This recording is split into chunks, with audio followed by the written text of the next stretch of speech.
बच्चों, आज हम आपको बताएंगे अनिषेक जनन यानी अनिषेक जनन क्या होता है। तो जो पेड़ पौधे होते हैं तो उनमें निषेचन के बाद बीजांड से बीज बनता है, और किसी किसी में कुछ पौधों में बिना निषेचन के ही यानी बीज या भ्रूण बनने की क्रिया को हम अनिषेक जनन कहते हैं। यानी बिना निषेचन के ही जिनमें जनन होता है उनको हम अनिषेक जनन कहते हैं। और ये दो तरह का होता है। जैसे एक होता है अगुणित अनिषेक जनन। अगुणित का मतलब होता है कि जैसे उसको हम आयन से प्रदर्शित करते हैं और एक्स से भी प्रदर्शित करते हैं।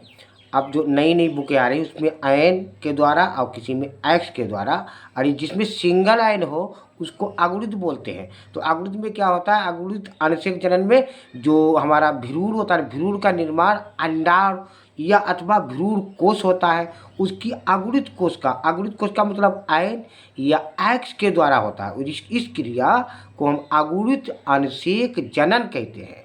और यह जनन जिन पौधों में होता है वो लंबाई में थोड़ा कम होते हैं। जैसे मको वगैरह है, मकोइया होती है, मको और निकोटिना की जातियों में ये होता है। एक होता है द्विगुणित।